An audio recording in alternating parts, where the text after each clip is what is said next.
In this episode of Marie TV, we do have some adult language. So if you have little ones around, grab your headphones now. Hey everyone, it's Marie Forleo, and today we are talking about how to build the skill of confidence. Really, how to take control of your mind, how to beat your insecurities, and how to overcome your fear so you can do the things that you've been wanting to do. And my guest today helped start a billion-dollar company. Yes, that's with a B, and she's got a lot to say on the topic. Let's go.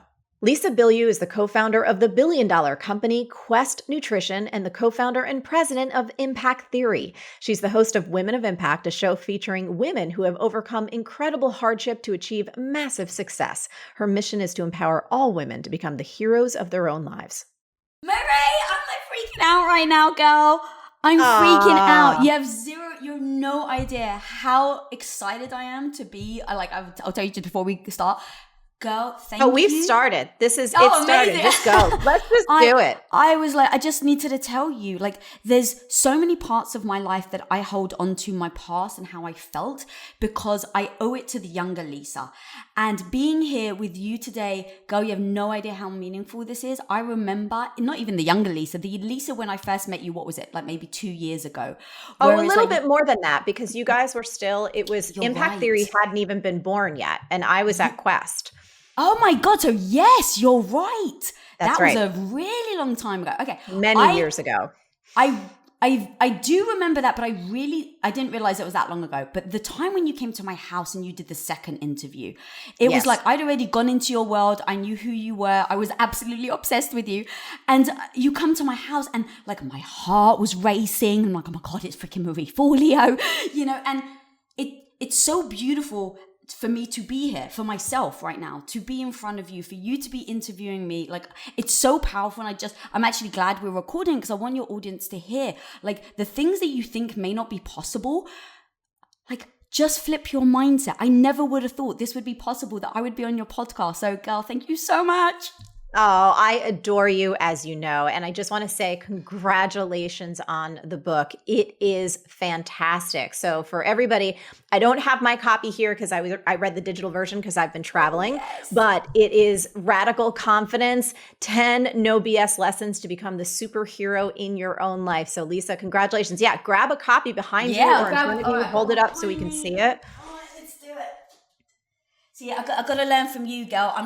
I'm not yet an expert on how to talk about my book. So any tips you got? Oh, are you kidding me? I'm not an expert on how to talk about anything. I just keep going, this is like a perfect segue into today's topic. And I want to hear from you. What was the inspiration behind writing this particular book? Like, Lisa, did you know, oh my gosh, I've got a book in me and I don't know what the topic is? Or you're like, I have to write about confidence. Tell me where this was born from. Yeah, I had zero thoughts about writing a book. I always admire you and Mel Robbins and just thought, oh my God, that's so amazing. I could never do that. It never even dawned on me to even approach writing a book. And I got the offer. So a literary agent reached out to Tom and said, hey, would Lisa be interested in writing a book? So my husband, he comes into my office and he's like, babe, can you believe it? Like someone just said, are you interested in writing a book? I'm like, oh, that's so sweet. Right. And I go back to typing and he's like, babe, did you just hear what I said? Like, why are you being so nonchalant about it? And I turned around and I was like, well, who would buy a book from me? And in that moment, I didn't beat myself up. I just gave myself grace. And I was like, oh, that young, insecure Lisa's still here. Like, it's okay, Lisa. You can believe in yourself and you've done it multiple times. So why now are you letting this insecurity come to your top of mind? And I was like, I don't think she ever goes away. And so when I started to think about what this book would be and what the problems are in the world and how I can provide, because you even just said you're not an expert. I think the same about myself. I'm like, I'm not a freaking expert. I'm figuring it out as I go along, right? Like your book, Figure Outable. I just go, I know I need to keep moving forward. Now, I didn't have that mindset for 8 years. And for 8 years, I was supporting my husband. I was a stay-at-home wife, really supporting his dreams and what he wanted to do. And being brought up as a Greek Orthodox, I thought that was my role. I should be a good supportive wife. And so I fit very nicely into it. And so now looking back, I call it the purgatory of the mundane. Because so many of us hit rock bottom, and that's what makes us change. That's what brings us like, oh my God, well, I've got nowhere else to go, so I may as well go for this thing. But what about so many of us that live in the purgatory or the mundane, where our life isn't rock bottom? And that's where I was for 8 freaking years. And so radical confidence to me came about when I started to think about what were the things that I did to get out of that. And everyone says to me, oh my God, you got so much confidence. And I was like, it's false. You have to hear the negative voice in my head that is every day telling me I'm not good enough. What they see is that I do it anyway. And so once I started to piece all these things together and go, oh, okay, my life changed not because I had the confidence. My life changed because I faced, like, with my insecurities, with all the fear, with all the things that I knew I wasn't good at, I still moved forward.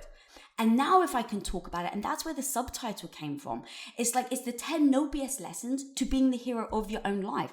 It doesn't mean you have to gain confidence. That's not even, to me, that shouldn't be the goal. And in fact, it's not the goal. How many of us do we know where you said, okay, you want confidence in what? To do what with it? Totally. Yeah. And I want to hang out and dig a little bit deeper in the purgatory of the mundane, because I think it's so important. You wrote in the book that that's in some ways even more dangerous than rock bottom. And the danger lies in the fact that it's comfortable, right? It's not so bad where rock bottom is like, you have to get up because you have no other choice. But when things are pretty much okay and you're pretty comfortable, and then you hear the societal messages or your own conscience say, well, you should be grateful for what you have. You should just have such extraordinary gratitude for the fact that everything is okay and stable, when you also have consciousness of what's happening in different parts of the world and what different people's experiences are. But I actually think it's really, really important to understand that subtlety of, if your heart is unhappy and you keep trying to pep yourself up and go, oh, no, I'm fine. Everything's really okay. Like, I wonder if you can speak a little bit more about that, because for 8 years, you were supporting Tom, right? And it's like, you were the supportive housewife, and you did it amazingly, and you brought your A game to it, because that's the kind of human being you are, and one of the many reasons why I love you. But you were courageous enough to be honest with yourself that it wasn't enough. Yeah, girl, this is something I'm actually still struggling with about the gratitude thing, because, I really do believe gratitude helps. I believe in moments of when if you're sitting there and you're that person that's saying, woe is me, I can't believe this is my life. It's like, look around at all the amazing things in your life. Like, gratitude can really flip that mindset around, right? And it can be amazing. The problem is, if you stay in the gratitude, now you're dismissing all the parts of your life that you're not happy with, that don't sit well with you, that are literally, for me, it was actually smothering my dreams and my hopes of my future. And I kept telling myself, but Lisa, you've got a roof over your head. But Lisa, you have a husband that loves you. You know how many people would die to have a husband that loves and cares about you as much as he does? Do you know how many people would die to be in a position where the husband goes and works all day and you don't have to work? Like, that was the narrative I kept spinning. And so every time that sinking feeling of like, is this my life? Am I really doing dishes again for the 4th time today? Like, is really going to Costco the highlight of my freaking month? And the truth was, yes. But I didn't feel like I had the confidence to say anything that I wasn't happy.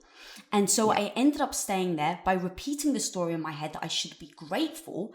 And what I realized in hindsight is, you can be utterly, completely head over heels in love with some parts of your life and absolutely be totally unhappy in other parts. And I don't think we should ever just freaking settle. That's right. It's totally right. And I love too, just to underscore that confidence isn't as important as most people think. And it's not the end game. We don't want confidence just for the sake of feeling confident. We want to be confident so that we go out and do the things that we really want to do. And you wrote this in the book, so I'm using your words here, my love. You don't need confidence to do new things. Doing new things creates confidence. It really is like that. And we often get asked the same kind of questions, and people will think, Maria, but you seem like you know what you're doing all the time. I'm like, I do not, but I don't let it stop me. I never have, and I don't think that I ever will. And so I think, again, this is your words, not mine, which you're a brilliant writer, by the way. And I don't know if you've heard that enough. You're a great storyteller. You said this isn't a chicken and egg situation because here there is a clear answer. Competence hatches confidence. Yeah. And that's the thing. And look, I understand why we all get stuck there because we want to feel good. Like when you walk into a room or, if you find yourself in a moment of confidence, it feels amazing. And when you're walking into a room where you have utter inadequacy, you're petrified, scared to death, it doesn't feel good. So I actually no judgment on understanding why people want the confidence first. It's just, it gets you stuck because what you're focusing on, I want to feel so good about myself when I do this. But we talk about goals, right? Everything we do is all about, well, what are you trying to get to? What life do you actually want to live? Because a lot of the time, if you set up your goal in order to get there, you have to get uncomfortable. I mean, do you know any successful person ever that hasn't gotten uncomfortable or failed? Oh, 100% not. 100% not. And there's always a gap between our ambition and our ability, right? Yes. There's an ambition that lives in our heart, and it's a vision that we have of a potential future self that we can inhabit. And 9 times out of 10, and this has been true for me my entire life, it's still true today, there is a gap between my ambition and my ability. And I think that's what you're talking about here. It's like, yeah, that's evident. And we're going to bumble around. And we're going to stumble and scrape our knees and make fools out of ourselves and be really shitty and sucky when we first get started. And welcome to the club. Yeah, I love that so much. Ambition, difference between ambition and ability. That's so beautiful. And thinking about that, what I would then sit down, right, and say to people is, what is the goal? What skill set? What do you need to be able to do? And now, what are the steps you're going to take to get there? Because I can't get out of my own head. I still have that negative voice. I still have oh my God, what are you doing? You're going to embarrass yourself. Can you believe you're about to get on, Marie Forleo's podcast? That voice can go repeating and repeating. So I go, how do I mitigate that? How do I outweigh the voice in my head? And so it is about getting very tactical. So if I'm looking at a skill set, if I'm looking at an ability, it's like, what are the steps I need to do every single day to get there? Because that way, if I have a guide, a blueprint of what step I need to take, I can start to ignore the voice in my head and say, but I'm going to do it anyway. And that's the point of the book. It's not like, just believe you can and do it anyway. No. The voice in the head doesn't allow you to just believe you can. It can become crippling. So I'm all about tactics, blueprint. What step do I have to do tomorrow? How do I be so good that no one can ignore me? How can I get so freaking good that when I eventually get competent, I show up and people think I'm confident? I'm curious a little bit more about your history too, because I know you come from a Greek Orthodox family. And for people that look at you now or they're listening right now and they're like, oh my gosh, Lisa is fire. We love her. She's amazing. How spunky, how powerful, how strong. You weren't always this way, were you? Especially growing up? No, not at all. So yeah, growing up, I was definitely teased a lot for my looks and my long Greek name. And when you're a kid and you're young like that, you just want to be liked. And so I grew up not wanting to, go against the grain, because as we all know, the second you go against the grain, it leaves you open to commentary, potential insult, and, these days being cancelled. And so I'm just like, I literally just tried to fit in the box so that I didn't stand out. And I saw where that got me. And when I was trying to fit in the box about being that good Greek wife and not even questioning whether I should have kids or not. Like, it didn't even dawn on me, girl, that I could question it, because my entire life it was like, well, no, you're going to get married and you're going to have kids. So it was amazing to look back now and think about, I got married and I literally, I think it was the day after my marriage or something, I said to Thomas, okay, so in about a year we'll have kids, right? And he looked at me and he's like, what are you talking about?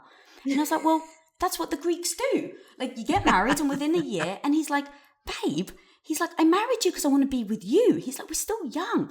Let's push off having kids. And that was even the first time I was like, I can push off having kids. It didn't dawn on me. And we've spoken many times about the decisions to not have children and, the difficulty and things like that, on the backlash that you get.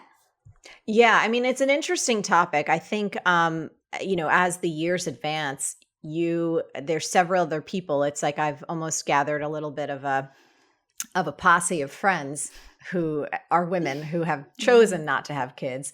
And I know you and I have had some very funny text about our pets and how much we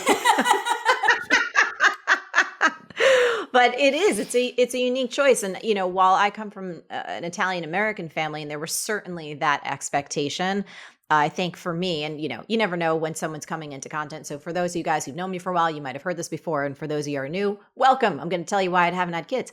So, I knew from a very, very early age, like super early, Lisa, that I was like, this is not my path. I even remember walking around my neighborhood, with like a little carriage, and I had my Bert and Ernie, you know what I mean? Like my little dolls in there. And I remember my mom was like, oh, do you want to have kids? And I was like, no, I just like my dolls. I'm just going to carry them around.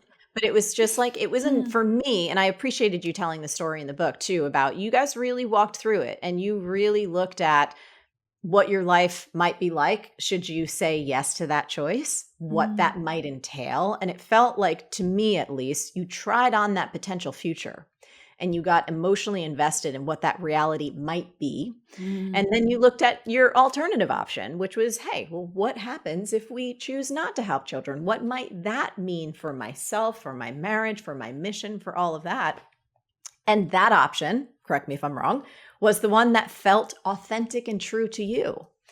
And so I think it's just important for women to have these conversations, because even though it's 2022, so many still feel this intense cultural pressure to just pop babies out. And it's like, well, that's the reason that you're here. And it's like, it's not the reason that I'm here. It's definitely not the reason that I came to this earth. And we might be getting a little esoteric now, but I've had some incredible readings over the past few years of people who, can kind of see into the energy of the past. And one of the things that I learned was, in my previous incarnations, I died several times in childbirth. And, when I came here for this round, it was like, no, I'm good. Like, I'm done. I've got other things that I want to focus on, and this kind of, ride around the rodeo. But for you, was there angst in that decision, or was it, once it was clear, you felt a sense of relief? Utter angst. And I love this topic, girl, because it's not even talking about, well, we've decided to not have kids. It's about assessing what is actually true to you and asking yourself, is that a belief I was given, or do I actually believe it? And then how do I lean into it and make the change in my life? Because I really think about when I first decided to not have kids, I remember the angst of like, how do I talk about it? Because I was getting so many people that were like, but you're selfish if you don't have children. Like, I actually had people say that to me. And my mum, it was like her heartbreak. So there was so much wrapped around the decision. And I think that's an important thing to talk about, because now I'm also finding actually that the conversation is now flipping a little, and women are now feeling the pressure to must be an entrepreneur, go to work. And, I was talking to this woman, it was a few years back now, but she, in line on vacation, you start chatting to all the strangers. You're like, what do you do? And how's life? And so she turns around and she asks me about what I do. So I just get very excited. Oh my God, Quest, Impact Theory, my show, Women of Impact. And I was like, what do you do? And she goes, oh, I'm just a mother. And I was so horrified. And I was like, I didn't know her, but I was like, homie, do not dismiss yourself. And I was like, tell me about your being a mother. Tell me about your kids. And before you know it, she's glowing. She's talking to me. She homeschools them and all these different things that she's doing. And it really dawned on me how us as women, we have a perspective. And if we don't fit into the mold of what is currently, we feel bad about ourselves. And then we feel bad about speaking up about it. And so partly it's like, we need to freaking stop. We need to stop that. And we need to say, how can we support each other? How can we own, this is what I want in life and it's my decision. And it shouldn't take me 3 years to have to make this decision and then have the confidence to say it out loud. Yeah. And that's what happened with me. It wasn't overnight. It was like, even just asking myself if I wanted children, I felt guilty about asking the question to myself. And, going to a chapter in my book where it's like, open the can of worms and embrace the ick. It's like one of my favorite chapters, because we find it very hard to open the can of worms, which means you have to ask the hard question. And when you have the hard question, you have to embrace what comes with it. But God, I cannot emphasize enough how doing that changed my life. And so I now realize that asking myself the hard question, do I want children? Then assessing how I ask that question and really tap into me, not what other people want, not what I think I should have. And I took a Wednesday and I was like, what would a Wednesday look like if I had kids? What would a Wednesday look like if I had kids and I worked? And what would a Wednesday look like if I didn't have kids? And now, what life do I want? And I realized in that moment, I didn't want children and I loved what I did. And then it became the stepping stone on how I tell my husband, babe, I love you. And I know I told you I was going to have 4 children when you met me. And now I put the clothes out for you. I put clothes out for you. I make your dinner every day. And babe, not only do I not want children, I don't want to take care of you anymore. That's embracing the ick. And then figuring out how as a couple you navigate that decision. And it was hard. But let me tell you, it led to the life I have. Did Tom bristle? Like, did he, when you first said that, did any part of him? I mean, I know Tom well. I love both of you guys. Yeah. But, to hear like, hey, I don't want to take care of you anymore. And obviously there's probably more nuance to the conversation than that. But I'm curious if part of Tom, just bristled at that, or did he really get it? Or did you guys have a dialogue about it so he can understand like, hey, I know you want to care for me for the rest of my life. You don't necessarily want to put out his gym clothes every morning. Yeah, so I really processed how I was going to approach the conversation before I went into it. Because sometimes I can be a bit clunky and I can let my emotions run away with me. I'm sure many people can relate. And so I was like, how can I address this? And I just thought, what would I want if the roles were reversed? How would I want him to handle it if he'd said that this is the person he wants to be and then changes it over time? And I sat there and I was like, I would want him to just acknowledge that he is changing the game. It's not a bad thing, but just acknowledge it versus this is who I am now and you have to accept it. So I was like, okay, I need to give him the grace and let him know I recognize I'm changing. I had to give him the grace to recognize, like anything, maybe he has to mourn the woman and wife he thought I was going to be. Mm-hmm. And in that, I realized I had to mourn the woman and wife I thought I was going to be. It was the right decision, but I had to let go of the fact that I no longer was going to have a baby grow inside me. That was something I was truly having to give up because I really wanted that. So I had to process what that meant.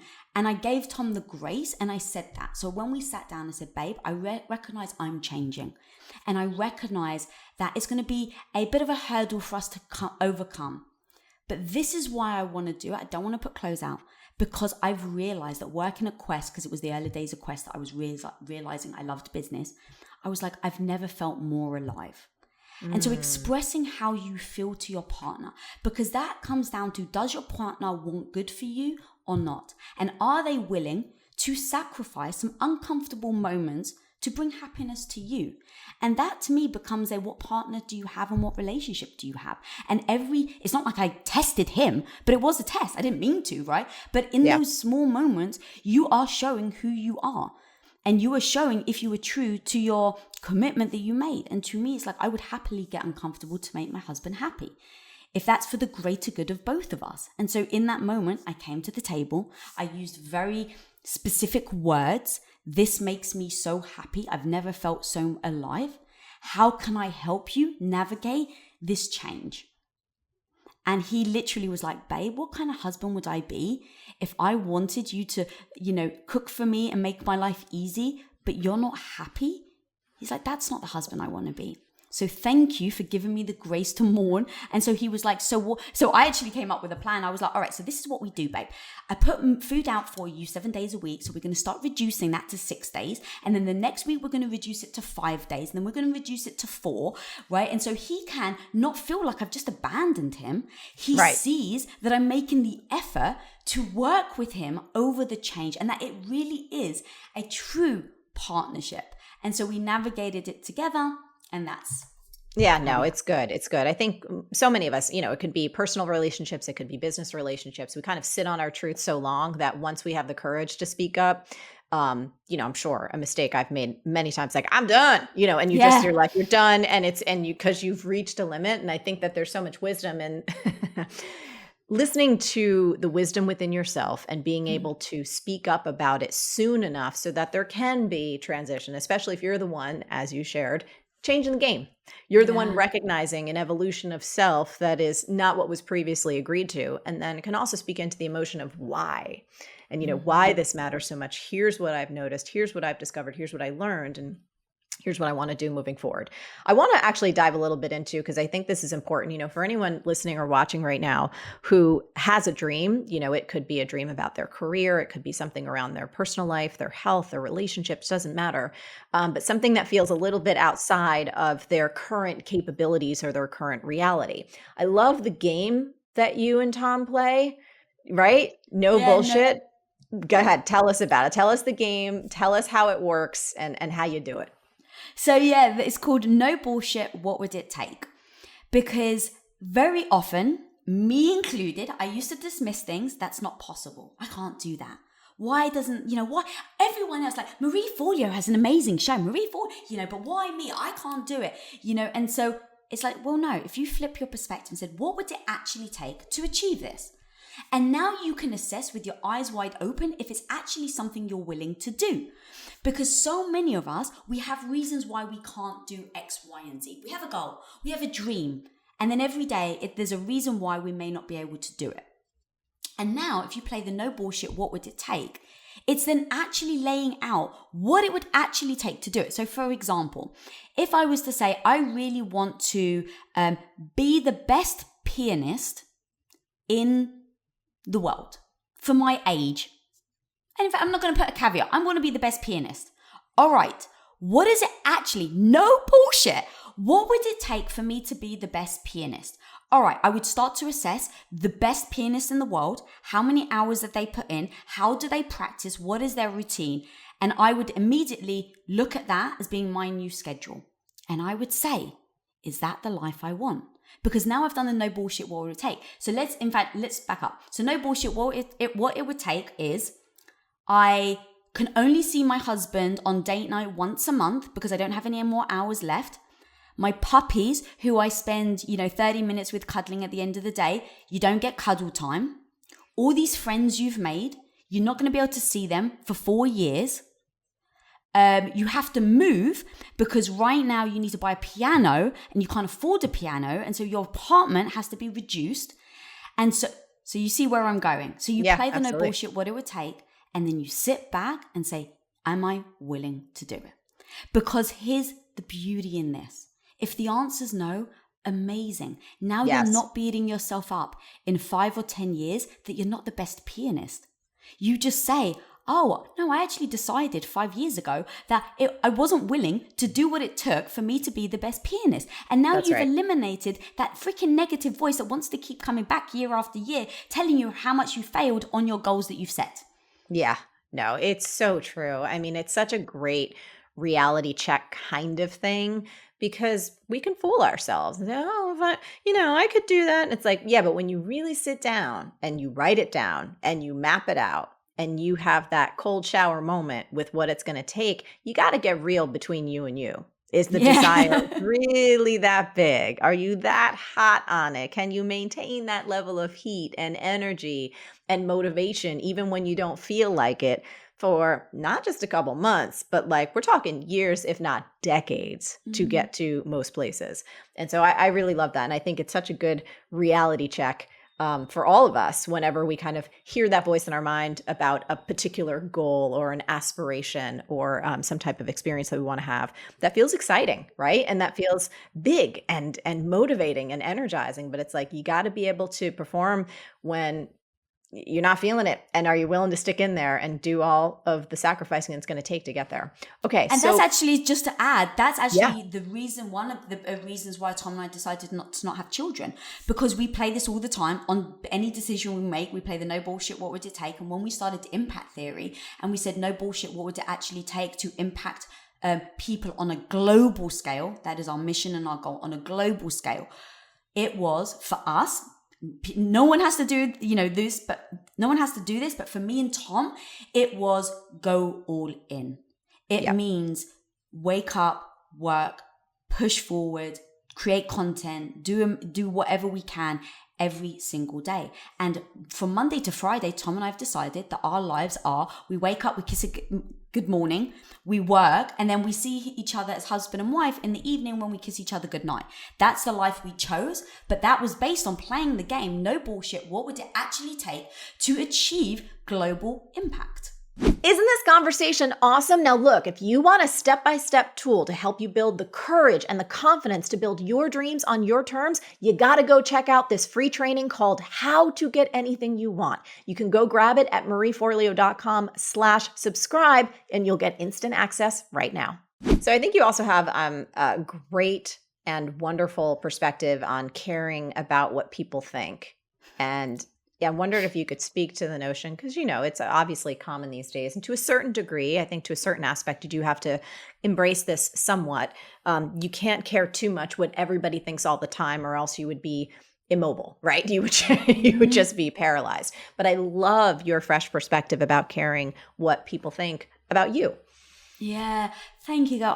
So caring, that's what kept me there, stuck in purgatory of the mundane for 8 years, was because I cared about what other people would say, think, and do if I changed, right? If I said I didn't want children, if I said I want to be an entrepreneur.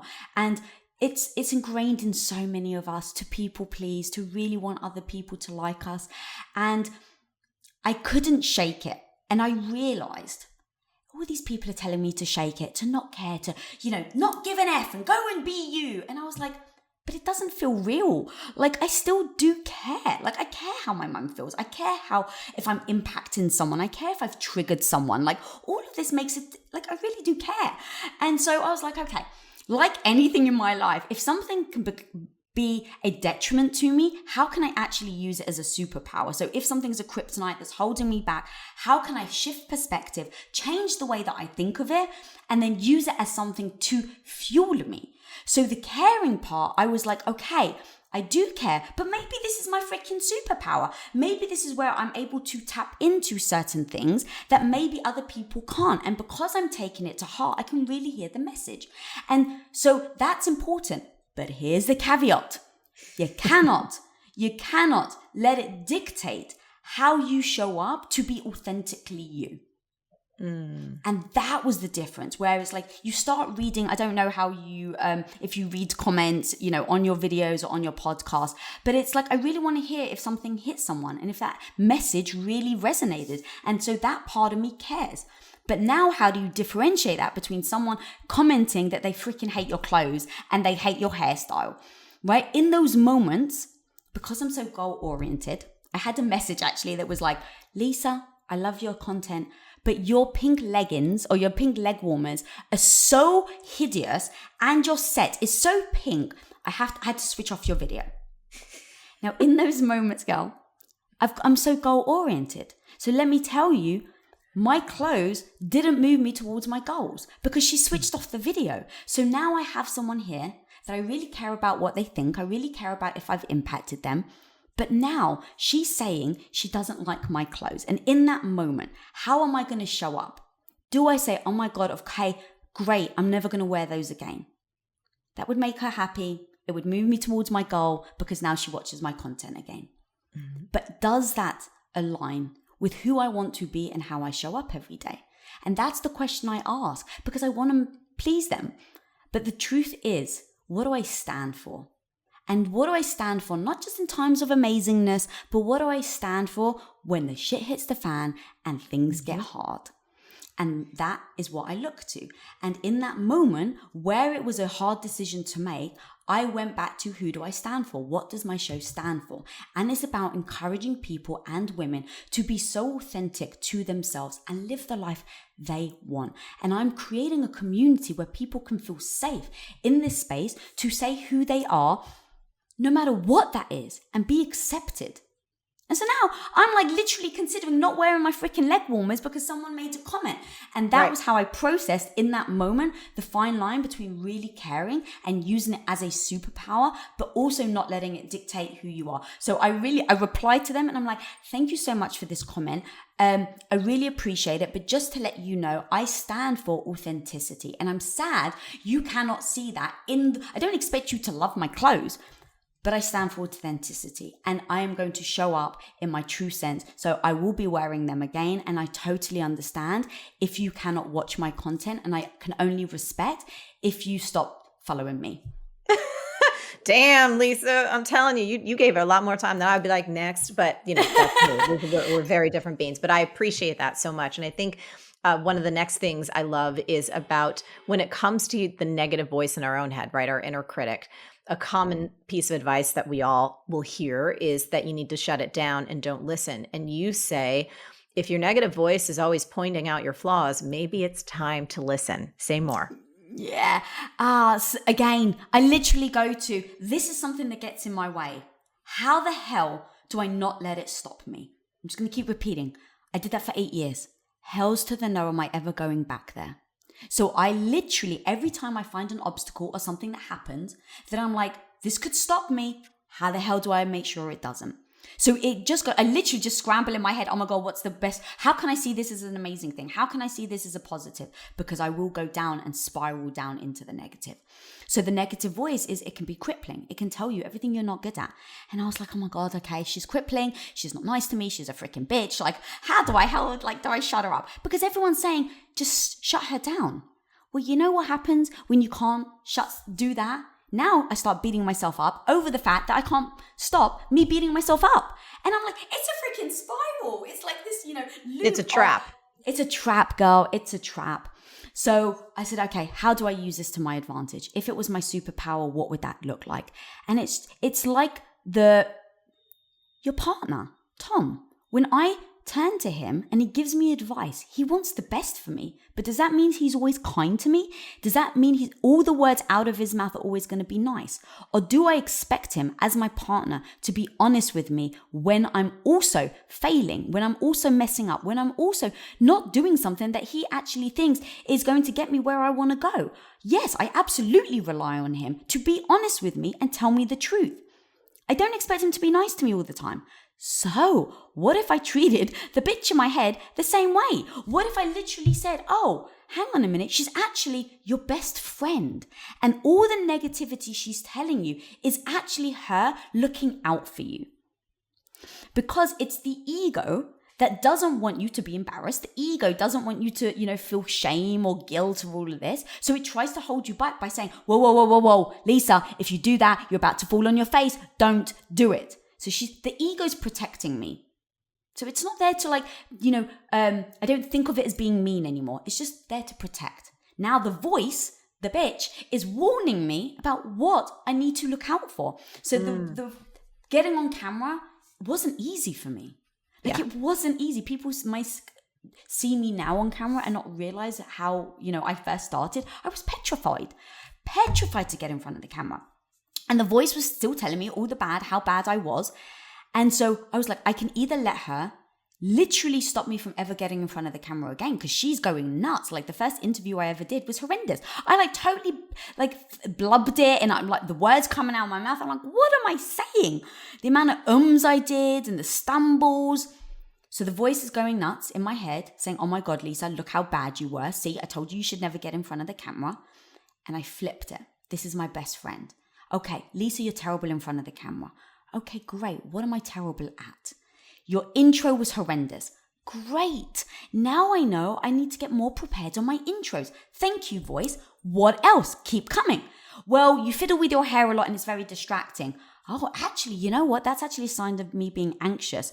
Let me replay the video and let me internalize what I was anxious about. And I replayed the video and I realized I was anxious because the interview was coming to an end and I didn't know how to freaking end the interview. So I was like, oh my God, this is beautiful. My negative voice pointed something out to me. It allowed me to process that I didn't know how to end the interview. So now how do I get prepared so that I can be more confident and step in front of the camera again and end an interview with less negativity? So it's like, come up with a tagline. Be the hero of your own life. Great, got it. Write it on a whiteboard. Put it under your A camera.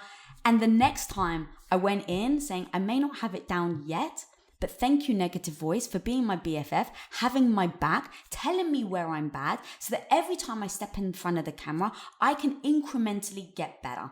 And That's right. because I then had safety nets with my board, with my final line under the A camera, anytime I started to get anxious, I just turned, I was like, oh, yep, that's my final line. Quickly read it. Be the hero of your own life. Peace out, guys. And then that's how I end my interviews now. But that was all because I didn't push her out. I took her in as my bestie. I put my arm around her, give her a cozy blanket, and I listened to her. I think that is just brilliant. And I just want to say one more time, congratulations. You did such an incredible job on this book. What I love about it is your storytelling. I also really appreciate, and I think this is huge. We have a lot of writers, aspiring writers, established writers in our audience. Your voice comes through so clearly. It was like I could imagine myself sitting next to you and I was like, yep, this is Lisa's voice 100%. So congratulations on that. As we wrap up today, I'm going to end with actually a question that I think might be one of your favorites. So I know on your show, you often ask people what their superpower is. And I'm curious to hear, what do you think yours is? I can get back up. Like when I really think about it, I'm bad at a lot of things and I try a lot of things and I fail at a lot of things. And when I can say, but I'm proud that I get back up, it gives me that superpower feeling that when I fall on my knees, I just remind myself, oh, you've been here before, but remember, your superpower is you get back up. So I don't beat myself up and stay down. Lisa Bilyeu, I adore you. Thank you so much for making the time to be on Marie TV today. And I hope everyone goes out there and gets their paws on a copy of Radical Confidence, 10 No BS Lessons to Become the Superhero in Your Own Life. I adore you, woman. Thank you so much. Oh my God, thank you. Can I just say one quick last thing? Of course. I want your audience, like, you're so amazing. The amount of support you've given me behind the scenes has been so incredible. Like, it's so important to say this because people see us on camera and they see us chatting and stuff like that. But like, there's no substituting how people show up for you behind the scenes. And you are so freaking true to your word and how you are on camera and who you are and what you represent, that I just wanted to say, like, thank you for being such an amazing confidant and homie behind the scenes and then having me on the show. Oh, I love you, Lisa. Thank you for sharing too, that. girl. And I'm looking forward to many more adventures together. Yeah, buddy. Now that you've got some kick-ass tools to build your confidence, here's the video you need to watch next. It's right here. This is all about how to believe in your business and your work in the world, even when you don't believe in yourself. It's a must-watch. Click it. Go there now. Every creator who consistently takes risks and shares their ideas and produces work feels fear and self-doubt. I feel fear and self-doubt on a daily basis.